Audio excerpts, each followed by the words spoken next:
I have a dilemma in this review, which is how to frame a game.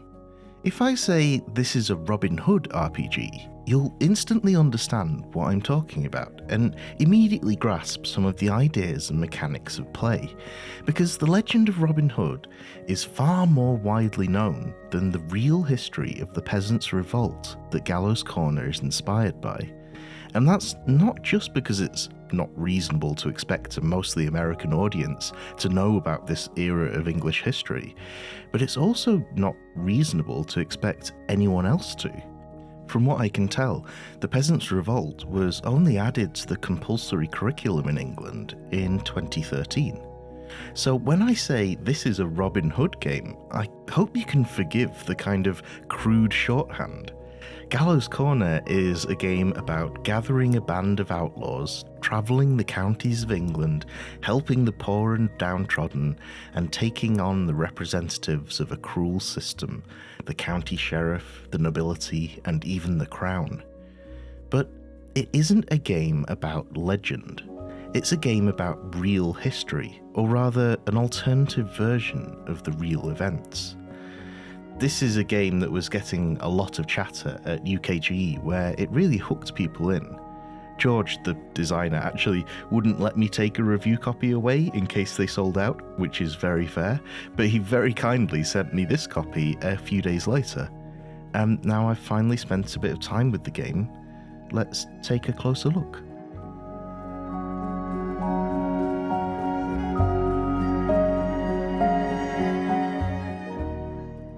There's essentially two versions of the game you can buy, the book on its own or a boxed version that contains the book and 4 short expansions that I'll get to in a minute. But first, let's admire the presentation here. The stained glass artwork on the box is super thematic and evocative, and the book itself is really something. Dark black fabric bound, which does trap cat hairs, I've discovered, so you might see a few tufts here and there through the video. And I really hope this shows up on camera, the silver inlay that makes it look like a gilded manuscript, but much starker with this simple but evocative graphic on the cover. Inside, the pages are uncoated with easy to read text and lots of grotesque artwork. It's a very rules-light system, so the actual rules for play only take up a short chapter in the middle. Most of the rest of the book is a long and fully illustrated section of character jobs, and a page for every historic county of England. The 4 zines are A Spark Takes Hold, an introductory adventure designed to teach you the basic ideas, where you join a group of rebels in Essex and help liberate a town. The Gold of Greenwood, a darker, tougher adventure, actually inspired by Robin Hood, where the outlaw leader Guy of Greenwood has been captured by the Sheriff of Nottingham. The Enemy of My Enemy, a more sandboxy adventure with faction intrigue between a rebel cell and a convent of nuns. And finally, The Book of Outlaws, with a load of NPCs you can quickly add to any campaign.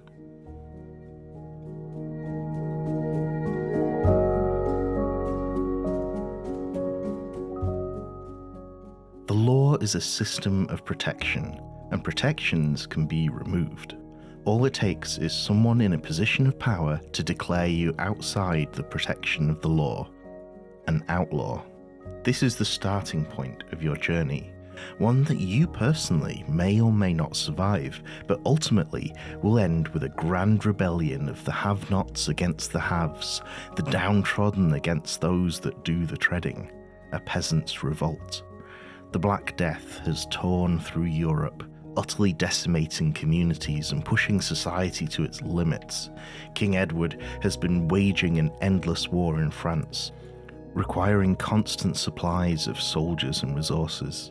The economy is in ruin, and the lordly estates have been cracking down on the commons, putting down protests against the cruelty of serfdom, levying unfair taxes and fines to fund the ceaseless war effort. The time is ripe for revolution. This is, up to a point, the real history of England. but Gallows Corner asks you to write your own version of that history, starting you 5 years before the real Peasants' Revolt in 1376, and asking how your version of this rebellion might go.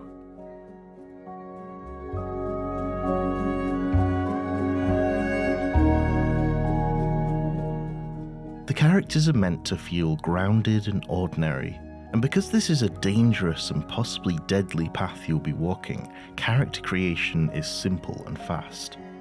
We're using a step dice system, so your 3 attributes, physical, emotional, and intellectual, are represented by a size of die. In the beginning, you'll have 1d8 and 2d6s to assign to these attributes. The attributes are called EXP in the book, which might be a little confusing, but it's meant to represent how your life experiences shaped you, rather than implying some inherent advantage. You then choose a trade category and a job within that trade, and because we're trying to represent real-feeling working-class people, we actually end up with some really unique job options that you don't usually see in games, like dung farmer or sex worker.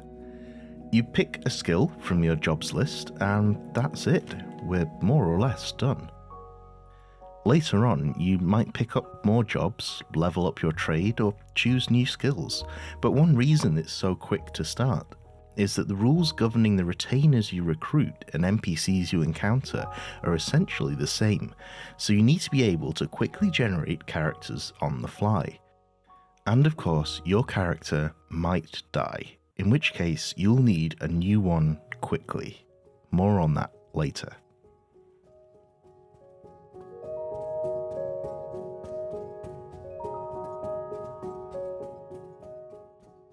When I read the character creation and basic resolution system, I was honestly getting ready for a bit of disappointment.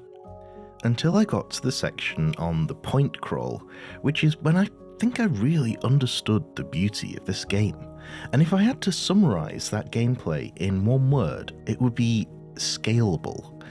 Fortunately, it's my review and I can use as many words as I want, so let me explain. First, you decide which county you want to start in. You might want to choose the county you live in, or be inspired by its entry in the book, with each region having its own little sample adventure. Each county has its own character sheet, and the first thing you do as a group is decide on a single verb that represents what's going on here. The example in the book is break, so maybe the players want to organise a prison break, while the Crown wants to break the protests. That verb informs every event you'll encounter, and it also inspires the antagonist. Maybe in this case it's a ruthless sheriff appointed to put down the protests, or a captain sent to hunt the rebels. You then establish 2 things. First, a score for the antagonist's control level over the county, and second, a county clock that ticks down to the antagonist's plans completing. The narrator also assigns some verbs to a starting point and the areas around it. That way, each location on the point crawl has its own verb as well as the county verb to inspire varied but thematically connected stories. So you visit your starting location, which has an event inspired by those 2 verbs, and even by the real-world history of that location if the narrator wants to prepare that ahead of time. But essentially, the location event boils down to what the game calls a scene clock. Now, I will admit to a bit of confusion about the scene clock. It's a little inconsistent about whether the clock ticks down to failure, up to success, or both. But it seems very important that you do it the right way, narratively according to the fiction, not necessarily according to any mechanics. Either way though, as you come up against obstacles, you'll essentially have 3 ways of overcoming them: succeeding on an action roll, using a skill, or getting into combat. An action roll involves building a pool of dice from whichever attributes, trades, and jobs are relevant to what you're doing, rolling them all together, and if any dice show a 5 or higher, you succeed. It's nice and simple and flexible. A skill is narratively open to interpretation, but you can generally think of a skill as allowing you to succeed against an obstacle without needing to roll. And finally, combat, which is quite an interesting mechanic where you pair up against an adversary. Each combatant has a diamond. They start at the top, standing, and make an opposed roll. The winner gets to decide from a menu what happens. For example, they can move anti-clockwise around the diamond to get up from being down, or they can move their enemy clockwise around the diamond to being knocked back from a standing position. They can kill or capture an opponent that's down or retreating, help an ally, various things like that. They also get momentum, which means they get to be the active party in the next roll. It seems like a simple system, but the beauty here is how scalable this is. You can use that diamond to resolve a duel between your character and an enemy, a skirmish involving your retinue and a sheriff's militia, or a mass battle between rebel forces and a lord's army. And that sense of scale is the direction your campaign will go in. You start as a nobody, a dung farmer, a pickpocket, or a lawyer. And as you succeed on rolls and combats, if you're doing something impressive or helpful to the commons, you'll gain influence points. Certain ranks get you certain benefits, one obvious one being to recruit retainers, NPCs who will join you on your quest and become an important part of the rebellion. And as you do things that disrupt the county antagonist's plans, they lose control points. Once your influence score exceeds the antagonist's control score, you can trigger a showdown, a final confrontation to decide the fate of the county, whether the rebellion is broken here or whether the county throws off its shackles. Showdowns are meant to be cinematic and somewhat epic set pieces that might involve a battle with multiple objectives to take a town or liberate a prison or something like that. And because of how the influence and control system scales, those set pieces will get grander and grander as your rebellion gains momentum. Your first few sessions might end with a showdown that just involves your party against a local antagonist, like a heist or a daring rescue, but by the end of the campaign, you might be marching your armies of retainers on London. But showdowns are dangerous, especially when you don't trigger them. Remember, there's a county clock that's ticking down in the background, dynamically changing the situation as it goes. And if you haven't triggered a showdown by the time it reaches 0, a much more deadly showdown is triggered. One that you're very likely to lose. One that your player character may not walk away from. The narrator is encouraged to not hold back here, and remember, death is as easy as failing 3 rolls in combat. When that happens, you can choose from 2 options. Either your PC dies and you choose a member of your retinue to play instead, promoted to full player character to continue your legacy, or you can choose for that retainer to take the blow in your place. When I'm controlling a party, I want each character to be a proper character with their own goals, their own strengths and weaknesses, not just a piece of equipment or a servant that follows me around. When games say they have retainers, I usually hear that as servants that follow you around, so I really appreciate how independent your retainers can be in this game, and how they can grow. There's various ways they can do their own thing. Like how you can spend a narrative metacurrency point to send a squad of retainers off on their own mission, and how they gain their own influence score in the background. And because you will have been doing actual things to increase your influence score before you get to the point where you can recruit a retainer, you'll probably already have a relationship with an NPC that you might want to make more formal. In fact, that's how the intro adventure A Spark Takes Hold is set up, introducing various NPCs that might appeal to different party members, so that if you move on from this to a full campaign, you'll have characters you can rely on already. This is how I tested the game, actually, playing through this short adventure solo. Gallows Corner isn't a solo game, it's designed more with longer campaigns and a party of players in mind. but I did find it fairly easy to solo, and I can appreciate how that solo ability comes from the tools that will make a GM's life much easier when prepping sessions.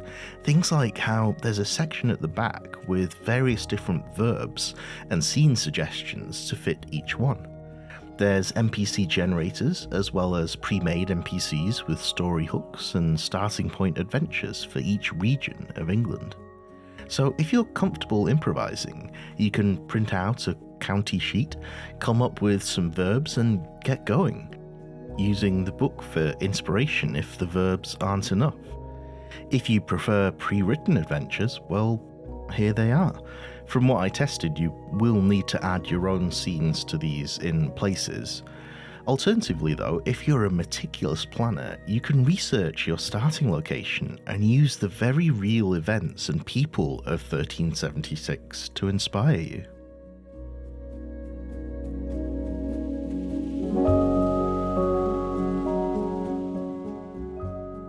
A pet peeve of mine is people complaining about historical accuracy in a fantasy game with dragons and vampires. We tend to refer to generic fantasy settings as medieval fantasy, as if it's in any way representative of life in the Middle Ages of Western Europe. So, in some ways, it's fun to see what an actual medieval game looks like.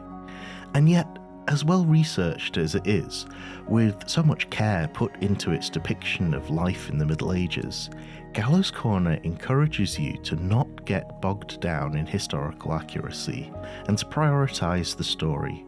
A story that is fundamentally about solidarity, community, and hope. I was a little surprised actually to find those themes so strongly represented here. I'm not sure why. Maybe it's the art and the name. Maybe it's the grim reality of the Peasant's Revolt. But really, what you're doing in this game is building up, bringing people together and taking a risk to make things better.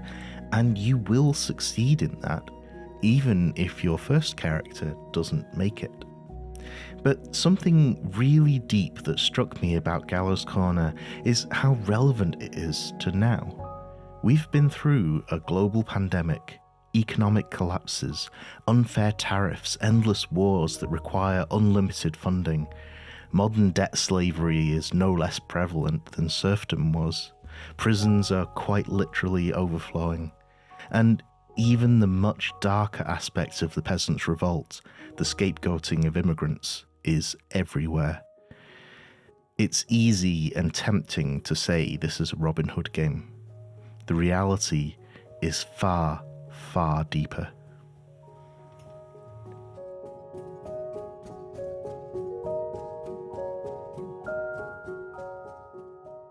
So I can't not mention how incredible it is that Cozy RPG Reviews won a silver ENNIE for best streaming content last weekend. That is not something that I expected was even a possibility when I started doing this a year and a bit ago. If you're watching this section, there's a good chance you voted in the awards, so thank you so much.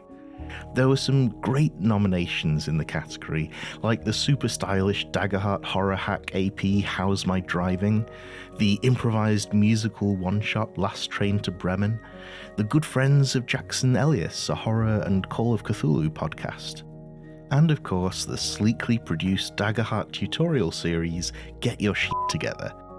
So do check them out if any appeal.